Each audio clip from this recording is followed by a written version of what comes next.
해요.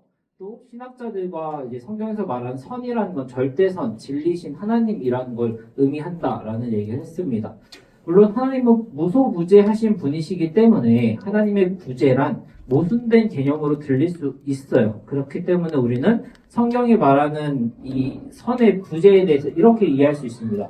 악이란 하나님의 주권을 거부하고 하나님으로부터 벗어나려는 어떤 교만의 형태이다라고 이해할 수 있습니다.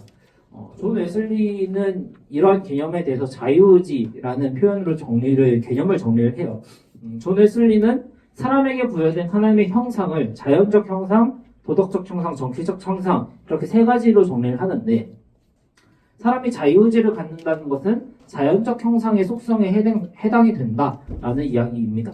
즉 인간이 자유의지를 오용하여서 남용하여서 하나님으로부터 벗어나 하나님의 형상이 훼손되었을 때 그 상태를 하나님을 알 수 없는 상태, 하나님을 찾을 수 없는 상태, 악의 상태로 보는 거죠. 자, 그럼 이제 드디어 본론으로 들어가 볼 건데요. 자, 본론으로 들어가기 전에 하나의 질문을 해보려고 해요. 사실 여러분이 이 클래스에 들어온 이유가 하나님으로 벗어난 악에 대해서만 알고 싶다는 아닐 것 같아요. 우리가 일상 속에서 만나게 되는 혹은 뉴스나 매체들을 통해서 접하게 되는 실제적으로 접하는 사회 보편적 악에 대해서 혹은 악행들에 대해서 그것들이 왜 이 땅에 만연한지에 대해서 알고 싶어 하실 것 같아요. 그럼에도 불구하고 제가 성경적 악에 대해서 먼저 설명한 이유가 있습니다. 이제 여기서 질문을 던져볼 수 있는 거예요. 과연 성경적인 악과 성경에서 말하는 그 악에 대한 것과 우리가 사회적으로 볼 수 있는 그 악에 대한 것이 어떻게 연관이 될 수가 있느냐라는 거죠. 우리가 이 질문을 짚고 넘어가지 않으면 강의가 끝나도 굉장히 찝찝함이 남을 거예요. 그래서 이 질문에 답을 찾아가 보려고 합니다. 이 질문에 답을 찾으려면 먼저 하나님 나라에 대해서 논할 필요가 있어요. 어떻게 연관이 되는지를 알려면 모든 종교에는 종교적 이상향이 있어요. 어느 곳에서는 뭐 어떤 신화나 어떤 종교에서는 유토피아라고 부르고 또 어떤 곳에서는 뭐 천당이라고 부르고 또 어떤 뭐 신화에서는 바랄라 등 뭐 종교나 신화마다 다른 이름으로 불리는데 이게 굉장히 비실제적인 이상향이라고 볼 수 있어요. 종교적인 이상향이 이상향이라고 불리는 이유는 이 땅에 존재하지 않는 정의와 평화를 이상으로서 그려냈기 때문에 그런 현상이기 때문에 그렇게 불립니다. 하지만 하나님의 나라는 그런 이상향들과는 궤를 달리한다라는 거예요. 하나님의 나라는 이미 예수 그리스도께서 이 땅에 시작하셨고 이 땅 가운데 시작하셨고 우리 삶 가운데 실제하게 하셨어요. 물론 그 완성에 대해서는 성경이 말하는 건 예수님이 재림하시는 때에 완성이 된다라고 얘기를 하기 때문에 완성된 하나님 나라라고 할 수는 없어요. 그렇기 때문에 그 나라에 있을 수 없는 것들이 이 완성되는 과정 가운데서 사라져야 될 것들이 불쑥불쑥 튀어나온다라는 거죠. 그렇다면 하나님의 나라는 어떤 곳일까? 우리가 성경을 통해서 알 수 있는 몇 가지 키워드들이 있어요. 악이 사라진 세계, 온전히 예수 그리스도의 진리로 통치되는 나라. 넘어갔어야 되는데, 자. 통치되는 나라, 하나님의 첫 창조 질서가 회복된 새하늘과 새 땅이라는 표현들도 있고, 심지어 요한계시록에는 이런 표현이 나와요. 아픔과 슬픔과 고통이 없는 곳으로 예언이 되고 있습니다. 첫 번째 거 여기다. 네, 여기 요한계시록 21장 4절에 나오는 말씀에 아픔과 슬픔과 고통이 없는 이라는 그런 표현들이 나와요. 즉 사람을 아프게 하는 범죄와 도덕적 결함, 사회적 악이 사라진 세계가 곧 하나님의 나라, 하나님께서 원하시는 창조 질서다라는 이야기죠. 그럼 이렇게 연결을 할 수가 있어요. 당신께서 창조하신 그 창조 세계의 아름다운 질서가 회복되고 범죄와 사회적 악과 도덕적 결함이 사라지기를 원하신다. 하나님이 원하시는 건 그것이다라고 우리는 이해할 수 있는 거예요. 즉 그것들은 하나님으로부터 파생된 가치가 아니라는 것이고 하나님으로부터 파생된 가치가 아니라는 의미는 그 질서의 불순종함으로 인해서 파생된 가치라는 거예요. 하나님을 떠나는 죄에서 비롯된 것들이다 라고 이해할 수 있습니다. 말하고자 하는 건 이런 거예요. 하나님을 떠나 죄의 종이 된 사람들은 스스로 사회적, 도덕적 악을 저지를 가능성에 노출이 되어 있다. 다만 누군가는 반박을 할 수 있을 거예요. 교회 다니는 사람들이 도덕적 결함이 없냐? 그들에게도 도덕적 결함은 발견될 수 있다. 그리고 예수 그리스도를 믿지 않아도 도덕적인 사람은 충분히 많다라고 누군가는 반박할 수 있을 거예요. 그런데 우리가 오해하면 안 되는 건 이거예요. 교회를 다니기만 하면 완전한 그리스도인이라고 할 수 있는가? 조금 전 말씀드린 감리교 창시자, 감리교 운동을 창시한 존 웨슬리 목사님은 아니라고 얘기해요. 오히려 그렇기 때문에 완전하지 않기 때문에 계속해서 성경을 읽어야 된다고 얘기하고 그 뜻을 이해해야 한다고 얘기하고 반복적으로 신앙의 생활을 살아내는 것으로 완전으로 나아가는 것이다 라고 얘기하는 거예요. 반대로 예수님 안 믿는 사람도 도덕적일 수 있다 라는 반박이 있을 수 있죠. 맞아요. 그럴 수 있어요. 하지만 그 사람들의 어떤 판단할 수 있는 가치 판단의 기준이 뭘까를 생각해 봤을 때 결국 사람이 정립한 도덕이에요. 사람이 정립한 도덕은 하나님의 뜻에 의한 진리라는 그 판단 기준에 의하면 굉장히 작은 범위라는 거예요. 오히려 이렇게 생각해 보면 더 쉬울 것 같아요. 하나님의 뜻에 의한 진리라는 어떤 거대한 가치 판단의 기준이 있어요. 그 안에서 사람들이 자체적으로 살면서 역사적으로 발견한 것들이 있을 거예요. 도덕적인 기준들이.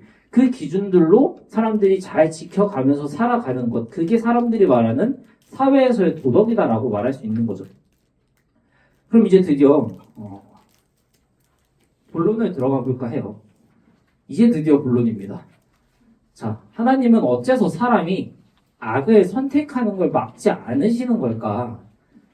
역시나도 이 질문 앞에서 역으로 질문을 한번 해봅니다. 와디프에 대한 질문이에요. 만약에 하나님께서 사람을 만드실 때 의지가 없는 인형으로 만드셨다면 어땠을까? 진짜 자유의지가 없었다면 어땠을까라는 와디프의 질문으로, 만약에라는 질문으로 시작을 해봅니다. 자유의지가 없다라는 것은 곧 하나님이 어떤 입력값을 주시면 그대로 출력하는 기계일 뿐이겠죠. 물론 이 경우에는 사람이 남을 해치고자 하는 마음을 품을 수도 없을 거예요. 또한 하나님에 대한 어떤 불만을 품게 될 수도 없겠죠. 당연한 거예요. 불만도 결국에는 의지가 있어야 품을 수 있는 거거든요.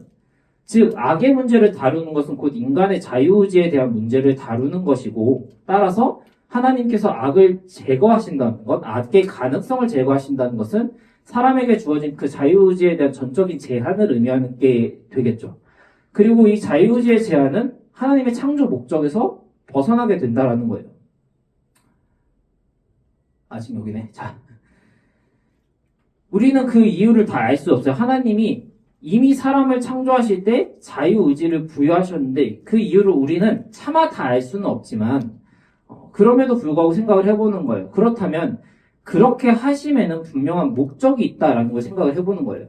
성경에서 찾아볼 수 있는 창조의 목적, 우리가 굉장히 익숙하게 알고 있는 것, 경배와 찬양, 사사기 43장 7절에 나와 있는 그런 내용을 근거로 해서 우리는 하나님을 경배하기 위해서 창조되었다, 찬양하기 위해서 창조되었다라고 이야기를 해요. 그 외에도 여러 성경의 구절들을 근거로 해서 우리는 하나님의 기쁨이 되기 위해서 창조되었다, 하나님과 교제하기 위해서 창조되었다 등의 어떤 정리들이 있는데 결국 한 단어로 정리하면은 그런 거예요. 관계예요.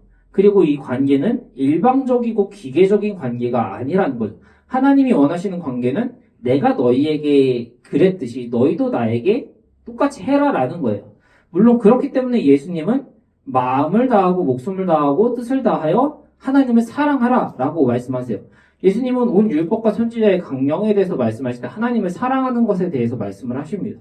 즉 하나님의 사람을 창조하신 목적을 정리를 하자면 하나님께서 우리에게 주신 것과 같이 순결한 사랑을 가지고 피조물에게 경배를 받고 찬양을 받으시는 것, 그것을 목적하기 위해서 사람이 창조되었다라는 거죠. 그런데 여기서 중요한 점이 진정한 애정의 가치가 무엇인가를 생각해 볼 때 그럼 그것은 인위적인 조정에 의해서 만들어진 게 아니다라는 거예요. 자발적인 선택에 의해서 그것이 발생한다라는 거죠. 그렇기 때문에 다소 부작용이 있더라도 하나님의 목적이 달성되려면 자유의지가 필수 불가결하다라는 거예요.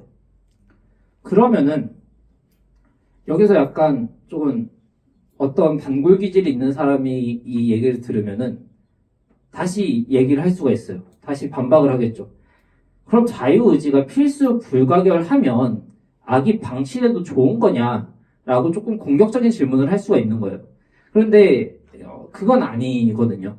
성경을 보면 하나님은 항상 악을 행한 자들에 대한 심판을 이루세요. 하지만 누군가는 하나님의 심판에 대해서도 반박을 할 수가 있습니다. 이 페이지 맞나요? 네. 이렇게 반박을 하겠죠. 현실에서는 결국 악인들이 잘 먹고 잘 살지 않냐.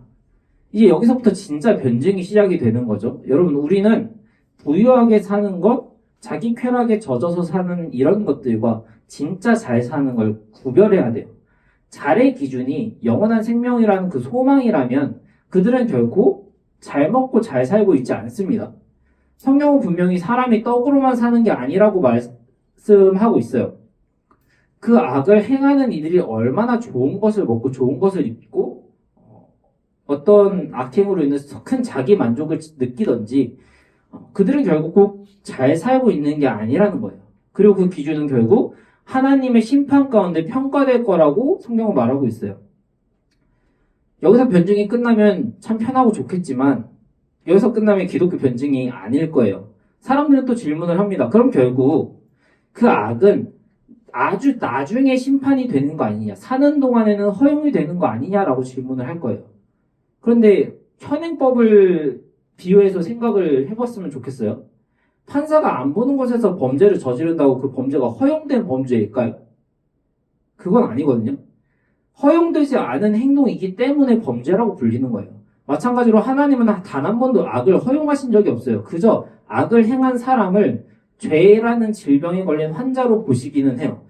하지만 악을 허용한 적은 없다라는 거예요. 그럼 또 질문이 들어옵니다. 계속해서 질문이 들어와요. 변증은. 반대 입장에서 질문이 이렇게 들어와요. 악을 허용하신 적이 없으면 왜 불행한 사람들이 생겨나는 거냐. 굉장히 어려운 문제예요. 성경을 보면 하나님은 사람의 불행에 개입하기도 하세요. 그리고 현실에서도 그러한 하나님의 개입을 통해서 그 불행이 해결된 혹은 위로를 받은 그런 신비를 체험한 분들이 분명히 계세요. 아마 배단위교회 권사님들한테 여쭤보면은 진짜 많으실 거예요. 그런데 그럼에도 불구하고 불행에서 건져지지 못한 분들도 많이 계시기 때문에 이 질문이 나오는 거고 그래서 대단히 조심스럽게 다뤄야 할 부분이라고 생각을 합니다. 불행이라는 것은 하나님의 개입에도 불구하고 사람에 의해서 만들어지기도 해요. 즉 사람의 어떤 악한 선택들이 계속해서 쌓여서 혹은 불순종이 쌓여서 발생을 한다라는 거죠. 그리고 그 불행을 만든 사람들은 반드시 사람의 법으로 심판을 받아요. 또 거기에 더해서 하나님의 징계로도 심판을 받을 거예요. 혹은 다른 사람에게 불행을 준 것이 아니라 스스로 그 불행을 자처한 사람들도 있어요. 그럼 그들은 어떤 징계를 받느냐? 사실 하나님의 결정에 의해서 그 판단에 의해서 심판에 의해서 징계를 더 받을 수도 있지만 제가 생각할 때는 이미 그들은 그들의 불행이라는 징계를 받고 있거든요. 이미 자기가 스스로 불행이라는 징계 속으로 걸어 들어간 거다라고 저는 생각을 합니다. 그럼에도 불구하고 전능하신 하나님은 불행을 당한 이들의 상처를 위로하신다라고 성경은 분명히 고백을 하고 있어요. 하지만 질문하는 이들의 궁금증은 이거예요. 불행 이유가 아니라 왜 전선하신 하나님이 그 불행을 미리 막지 않느냐라는 거예요. 심지어 이런 역설도 오가곤 해요. 에피쿠로스의 역설이라는 거를 혹시 아시는 분들은 아실 건데 에피쿠로스가 이런 얘기를 해요. 신이 진짜로 존재한다면 왜 싸우고 있는 두 사람을 말리지 않느냐? 말릴 능력이 없으면 전능한 것이 아니고 말릴 의지가 없으면 전선한 것이 아니다. 그러면 전지하고 전능하고 전선한 신은 존재하지 않는다라는 게 에피쿠로스의 역설이에요. 그리고 윌리엄 레너드 로우라는 사람이 이 그림으로 있는 사람 사진을 붙여서 그림으로 갖고 왔거든요. 이 사람이 약간 여기에 대해서 좀 편을 드는 해설을 해요. 이 사람이 뭐라고 하냐면 사람은 사람의 악행으로 시작되지 않는 불행을 당하기도 한다. 예를 들어 자연재해로 죽는 사람들 혹은 불치병에 걸리는 그런 신생아들, 그런 사람들은 정말로 원인 모를, 이유 모를 불행을 당하는 것이다. 여기에 대해서 질문을 합니다. 이런 질문들, 에피쿠르스의 역설이나 이 윌리엄 레너드 로우가 했던 이런 주장들을 접했을 때 저도 고민을 많이 해보고 다양한 주장들을 찾아봤어요. 그런데 이런 주장이 있더라고요. 이번엔 사진이 있어요. 이분은 데이비드 바게트라는 분이에요. 이분이 이런 주장을 합니다. 신이 모든 악과 불행을 다 해결해버린다면 인간은 유아기적 단계에서 머무를 수밖에 없다라는 이야기를 해요. 결국 하나님이 모든 악이나 불행에 직접 개입하지 않는 이유는 스스로 악에서 벗어나 하나님을 선택할 힘을 기르게 하기 위함이다라는 그런 의미의 주장인 거죠. 결국 이 주장에서도 유아기적 신앙을 벗어나서 자유의지를 통해서 하나님을 스스로 찾고 의지하고 사랑하는 것에 대해서 우리는 생각해야 된다, 선택해야 된다라고 이야기하는 것으로 보입니다. 여기까지가 제가 이번 주제에 대해서 제 지식으로 나눌 수 있는 부분을 전부 나눈 내용이에요. 이제 결론을 내려고 하는데요. 결론에 대해서는 제가 지식이 아니라 이 강의를 준비하고 고민하면서 묵상하게 된 좀 저의 신앙으로 마치려고 합니다. 강의의 결론은 이거예요. 하나님은 악을 심판하시지만 발생하는 그런 불행들에 대해서 직접 개입하시기도 하고 개입하지 않으시기도 한다. 근데 그 이유는 하나님께서 사람이 그 자유의지로 하나님을 선택하기를 바라시기 때문이다. 어떠한 기준으로 개입하고 개입하지 않으시는지는 우리가 차마 다 알 수 없어요. 근데 그 가운데 많은 내용이 있었지만 우리가 두세 줄로 정리하면 방금 말한 이런 내용인 것 같아요. 그리고 여기까지만 보면 어떤 이들은 계속해서 질문을 할 거예요. 이렇게 생각할 수 있어요. 결국 하나님은 자기 목적을 위해서 사람의 불행을 일부 방치하는 게 아니냐. 그 원인을 제거하지 않으시는 이유와 목적은 분명히 있어요. 근데 과연 이걸 방치로 봐야 될까? 저는 질문을 하고 싶습니다. 이 땅에 불행을 겪고 그 아픔으로 인해서 하나님의 존재를 의심하는 사람들이 있어요. 심지어 저주하는 사람들도 있어요. 그 불행과 슬픔, 고통 속에서 하나님을 만나서 근데 위로를 얻는 사람들도 있어요. 그럼 이들의 차이가 뭘까? 하나님을 저주하는 사람과 위로하는 사람의 차이는 위로를 얻은 사람의 차이는 뭘까? 위로를 얻은 분들의 간증이나 이야기를 들어보면 하나님의 무엇을 봤어요? 무엇을 봤기에 그 큰 고통 가운데 위로를 얻을 수 있는 걸까? 강의를 준비하던 중 이런 생각이 들었습니다. 분명히 이 땅에 아직까지 악한 것들이 만연해요. 이유 모를 불행에 고통스러워하는 사람들이 존재합니다. 하지만 하나님이 그들보다 더 아파하시지 않을까? 그분들은 그걸 본 거예요. 하나님이 나보다 더 아파하신다. 하나님이 나보다 더 고통스러워하신다라는 거를 그분들은 그걸 보고 위로를 얻은 것이다 라고 생각을 합니다. 적어도 제가 말씀을 통해서 본 하나님, 제가 경험한 하나님은 자녀가 고통스러워할 때 홀로 고통스러워하게 그냥 두시는 분은 아니세요. 그런 분이었으면 애초에 예수님이 이 땅에 오실 필요가 없었겠죠. 하나님의 사랑으로도 불행을 이겨내야 된다. 하나님의 사랑으로 무조건 그 불행을 이겨내야 된다라는 강요는 아니에요. 근데 그저 하나님을 인격적으로 만난 사람이라면 그 이겨낼 수 없을 것 같은 불행 가운데서 위로를 얻는 기적이 일어난다라는 거예요.